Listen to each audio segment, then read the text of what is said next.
The modern history of the British monarchy has always been written in whispers behind heavy oak doors, but what recently transpired within the walls of Buckingham Palace has shattered the long-standing illusion of absolute control.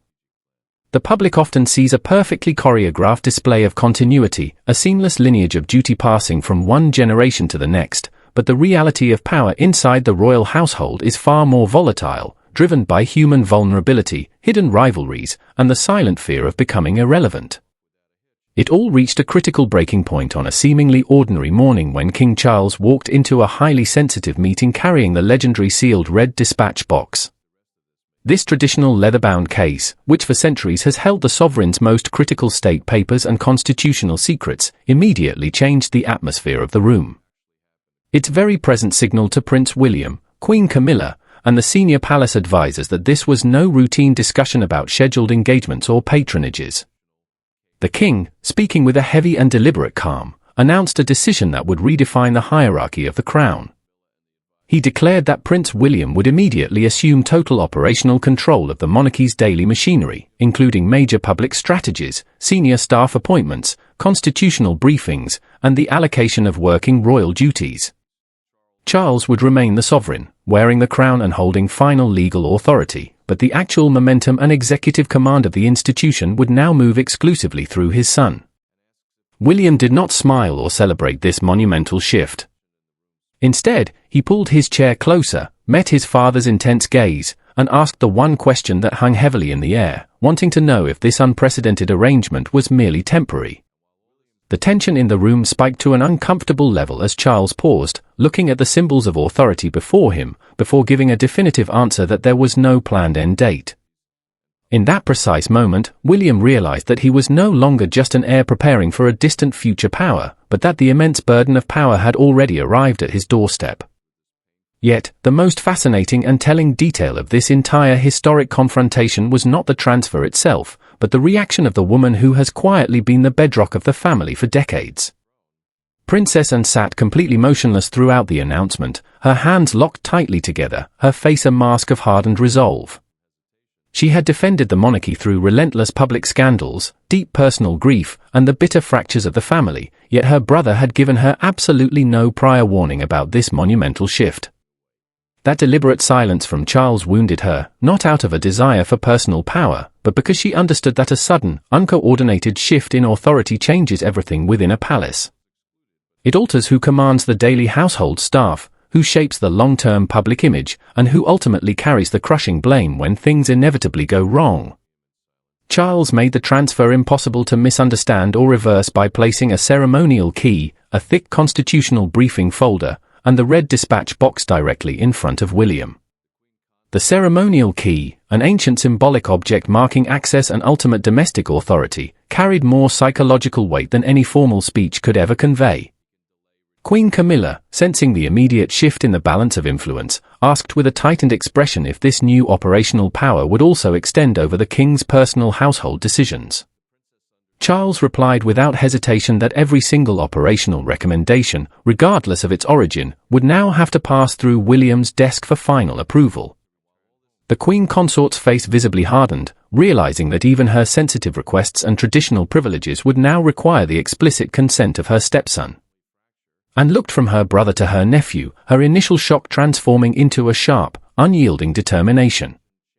She knew that Charles had crossed a dangerous line between preparing an heir and prematurely empowering a successor, creating an unstable palace with two competing centers of gravity. As the official meeting concluded, William reached for the dispatch box, but Anne stepped forward and stopped him, asking everyone except the king to immediately vacate the room. The heavy doors closed, isolating the two siblings. Charles had successfully handed William the machinery of the crown, but before the future king could begin to operate it, and demanded to know the true, unvarnished cost of this decision on their family. To the outside world and the global media, this historic announcement would be framed as a perfectly controlled, wise transition between a dedicated father and his capable heir. But inside the family, it was a deeply painful acknowledgement of human limitations.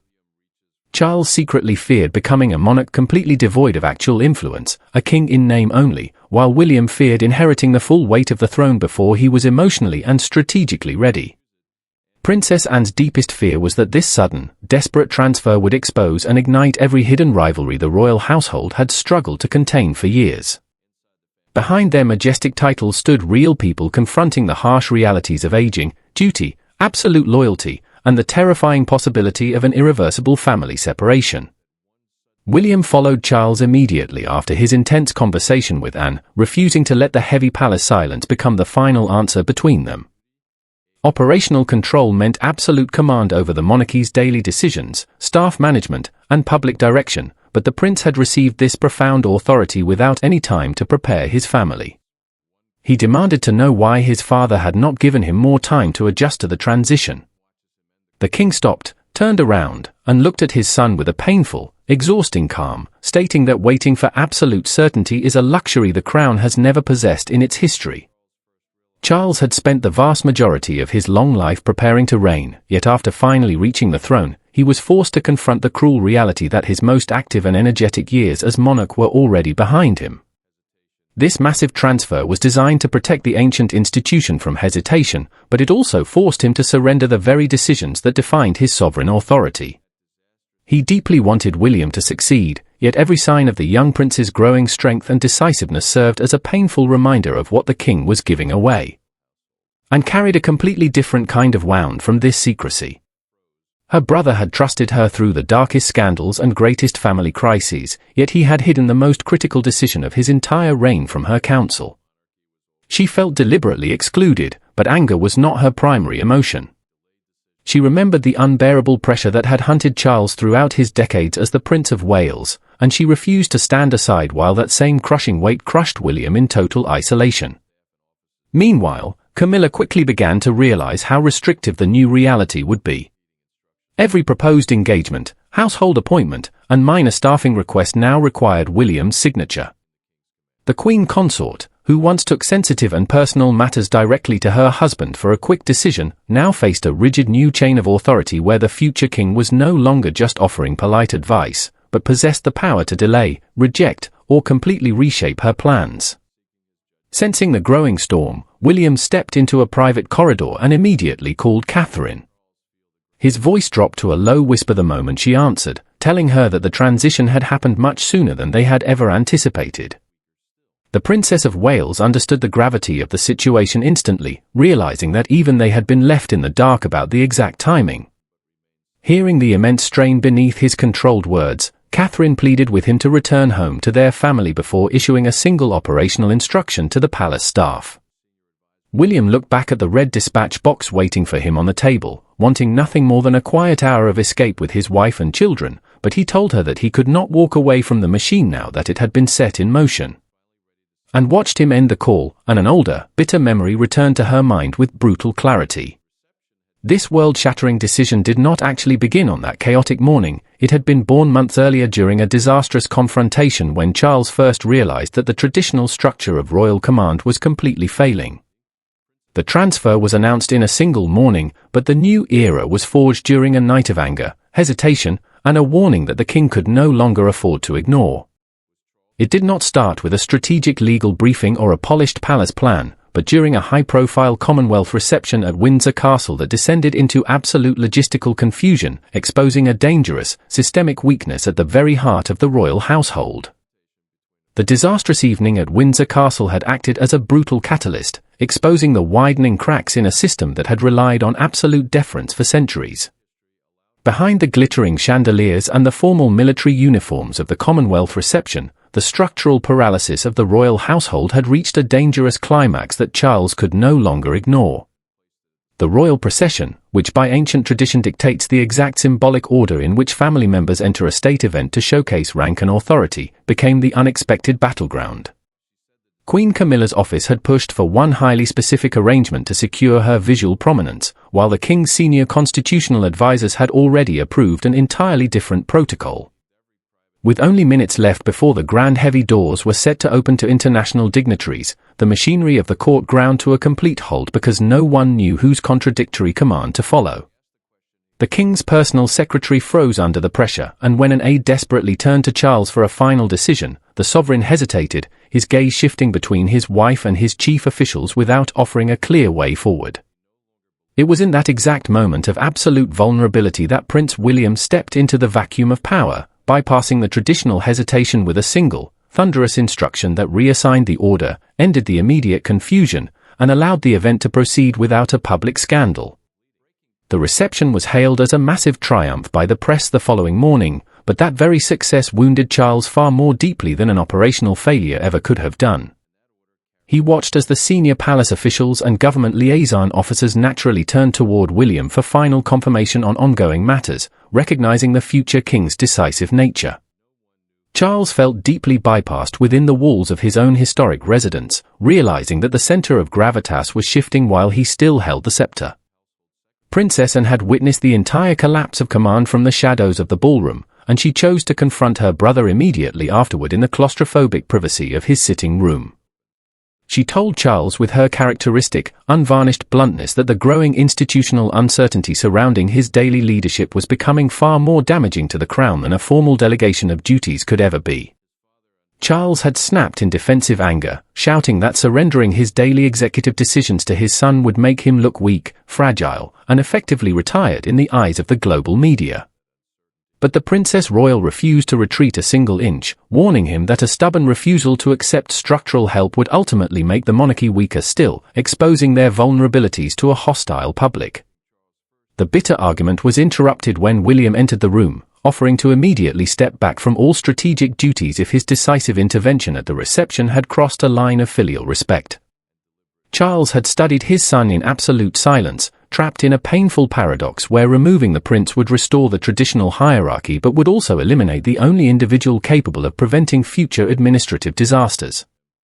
Later that same night, Anne overheard Charles instructing his most trusted constitutional advisor to quietly prepare legal options for transferring daily operational control to William, proving that the Windsor disaster had indeed become the point of no return. Back in the present reality, the official transfer was fully complete, and Princess Anne stood inside the closed briefing room, ready to deliver the warning she had withheld during that night of anger. Charles would not escape her fierce scrutiny again, as she was determined to force the king to admit whether this historic transfer was a product of genuine long-term wisdom or a quiet, exhausted surrender to the heavy burdens of the throne. When the other family members and senior advisors finally left the room after the morning announcement, and did something few people inside the British royal family would ever dare to do to a reigning sovereign. She firmly closed the heavy door, remained standing while the king sat, and demanded the absolute, unvarnished truth about his sudden motivations. She asked him directly if he was truly protecting the long-term survival of the monarchy or if he was simply abandoning the crushing burden he had waited an entire lifetime to carry. The question struck deeper than any formal political objection, transforming the moment from a debate between sovereign and advisor into an intense emotional confrontation between a brother and sister who could no longer hide behind their majestic titles. And had always possessed a unique, fearless freedom that ordinary courtiers could never dream of wielding, and their shared decades of family history allowed her to challenge Charles without polished phrases or fear of dismissal. With a swift movement, she pushed the red dispatch box away from his empty chair and placed it at the very center of the table, turning the leather case into a stark symbol of everything he had just signed away. She accused him of dangerous secrecy, arguing that while the decision to empower William might be institutionally defensible, hiding the plan from the family until the last minute was completely inexorable. Charles defended his actions with a strained voice, stating that allowing a prolonged family discussion would have created destructive factions and intense internal pressure before the transfer could be legally secured. The king believed that every private opinion would have turned into a weapon of delay, but Anne refused to let him escape the emotional weight of his choice, forcing him to face her directly. She then asked the single question he had feared most since the Windsor reception: had he handed William control because the young prince was truly ready, or because the monarch himself was simply too exhausted to fight the daily battles of the palace? Charles gave his answer with a slow, painful honesty, admitting that both realities were completely true. He trusted his son's modern judgment, but he no longer possessed the stamina to carry every daily bureaucratic battle without causing severe, permanent damage to the reputation of the crown. Each delayed decision invited internal conflict, and each disagreement among the staff created another dangerous opening for family rivalries to leak to the press. He had chosen a total, swift completed transfer because he could not bear to watch his own family debate whether he was still physically and mentally capable of leading the nation. Anne's intense anger shifted into a profound, protective sorrow as she revealed through their recorded private conversation that she had actually supported William taking control all along. Her silence during the morning meeting had never been a sign of opposition to the prince. Her fury stemmed entirely from the careless way Charles had executed the plan. He had thrown the future king into the deep end of absolute power without preparing him for the intense guilt, internal resistance, and heavy personal cost that always follows the exercise of supreme authority. Charles sat down heavily in his chair, suddenly looking like an old man, and called her by the childhood nickname only their closest family members use, causing the majestic titles to vanish for a brief moment. Anne's expression softened slightly, but she refused to retreat from her warning, knowing that affection would not protect William from senior officials who feared institutional change, relatives who feared losing their traditional influence, or advisors who preferred a weak monarch they could easily manipulate. Outside the heavy library doors, the very first operational crisis was already waiting for the new leader. William received a formal word that Queen Camilla had requested an urgent, private meeting to discuss the exact constitutional limits of his newly acquired authority, and had successfully forced Charles to confess the true reasons behind his retreat. But the young prince was about to learn that receiving operational control on a piece of paper was far easier than using it against a powerful member of his own family. Royal power rarely announces itself with raised voices or public dramatic decrees. It moves silently through schedules, signatures, access lists, and the quiet, institutional right to say no. By placing those crucial decisions under William's absolute control, Charles had not merely increased his son's daily workload, he had completely altered the palace's entire chain of influence. Senior aides understood the shift immediately, Camilla understood it with painful clarity, and William realized that his very first response to the Queen Consort would reveal whether he truly commanded the crown or merely guarded it. The psychological heavy line between holding a title and wielding actual power became immediately clear to the future king as the silent afternoon dissolved into twilight. William now controlled major scheduling decisions, senior household recommendations, strategic communications, constitutional preparation, and the allocation of working royal duties. Constitutional preparation meant meticulously organizing the sensitive advice and official intelligence reports needed for the sovereign state responsibilities, and while Charles still held final legal authority as sovereign, the daily machinery of the entire monarchy now moved exclusively through the prince. One man wore the physical crown, but another man now controlled its momentum, resources, and future direction. Queen Camilla directly challenged this operational division during their highly anticipated private meeting in the library. She asked with an icy calmness whether every single new public initiative and personal household expense once discussed directly with Charles would now require William's explicit written permission. The Queen Consort kept her voice perfectly steady, but the underlying question carried a profound sense of institutional humiliation for her position. William answered her carefully, choosing his words with strategic precision, stating that coordination was not a form of personal punishment and administrative review was never meant as a sign of disrespect. Her expression hardened despite his diplomatic tone, but William firmly refused to turn his newly acquired authority into a weapon of historical family revenge. He told Camilla directly that her prominent public role would remain entirely intact and that he had absolutely no intention of using this operational transition to settle old personal disputes or past emotional grievances. The prince wanted institutional continuity, not dynamic family retaliation, yet his calculated restraint carried its own silent warning that kindness would never mean structural surrender. Senior staff quickly exposed the inherent dangers of this dual command structure within the palace walls. Some traditional advisors immediately redirected every single briefing folder to William's desk, while other conservative officials continued approaching Charles first, desperately hoping the king would quietly reverse his son's progressive decisions.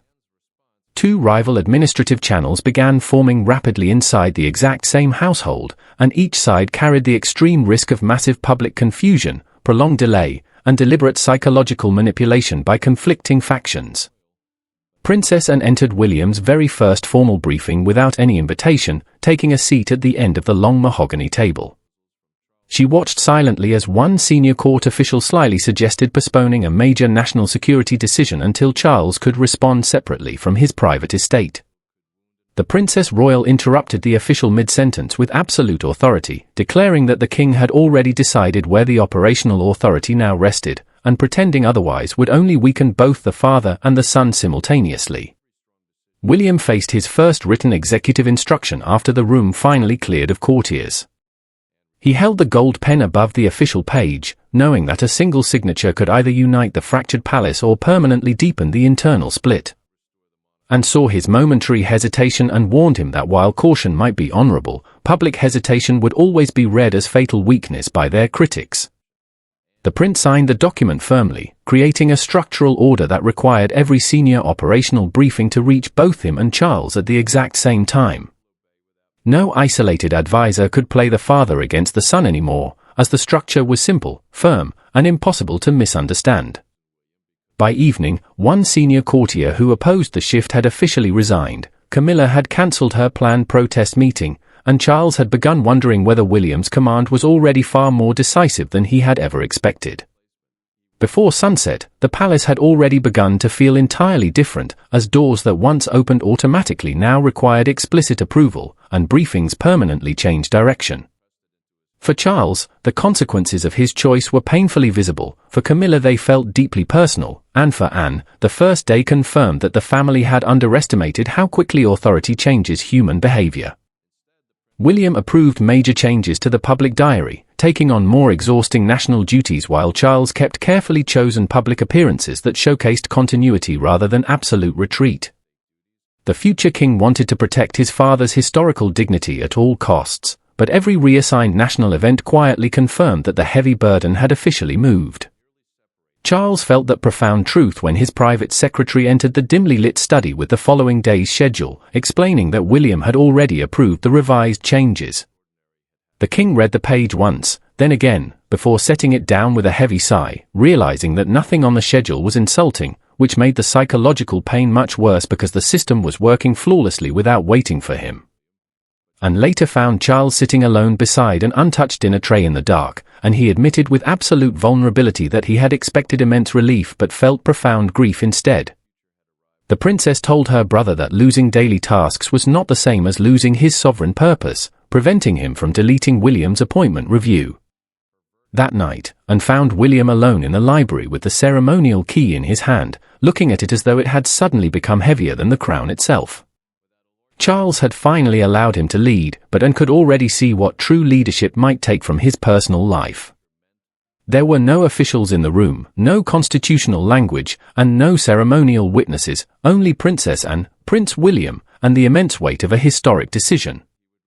William admitted his deepest, hidden fear that every correct decision he made would push his aging father further into the cold shadows of irrelevance. And rejected that toxic guilt immediately, telling him that Charles's sadness belonged to the natural reality of transition, not to his son's actions.